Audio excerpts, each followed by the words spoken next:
Hello friends, welcome to the Wise Dentist. Today, let's read about the lab investigations of anemia. So in the previous lectures, I have already explained you about the types of anemia and its definition. Please refer that video.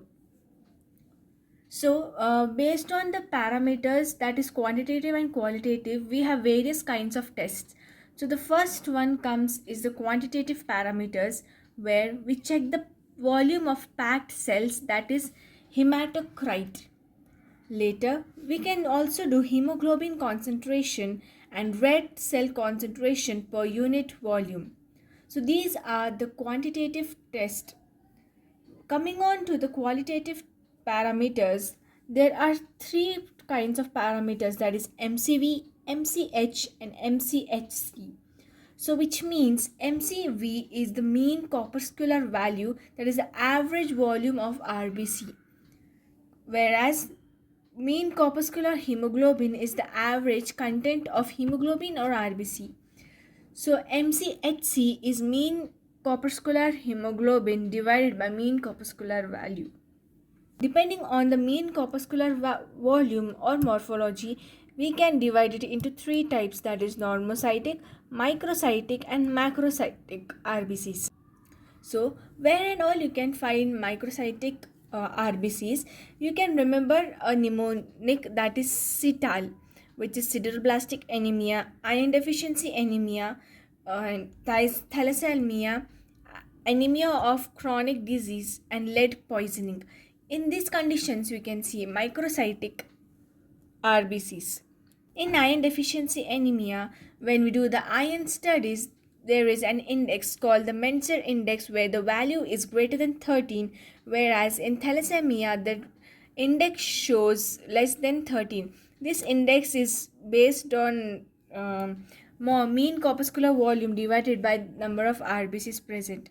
So coming to the macrocytic condition, where there is hypersegmented neutrophils and megaloblast. Here you can see the lobes will be more than 6 lobes. Here you can see so many lobulated, so it's called as hypersegmented neutrophils.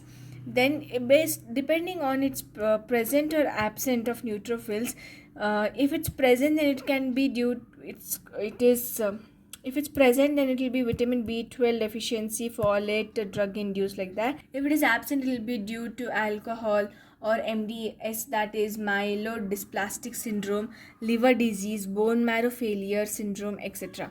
So in normocytic conditions, we can see reticulocyte count. We have to check usually. If the count is less than 2%, then it is aplastic anemia or PRCA, that is pure red cell aplastic anemia or leukemias. And if it's greater than 2%, it will be hemolytic anemia or hemorrhage.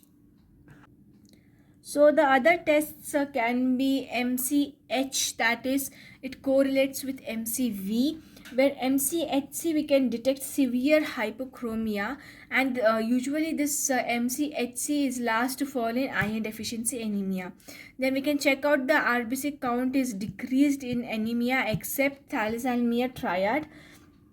RDW, which is called as red cell destruction width, is detect the variation in the size of RBCs, that is anisocytosis, and pronounced iron deficiency anemia and megaloblastic anemia. We can find out these.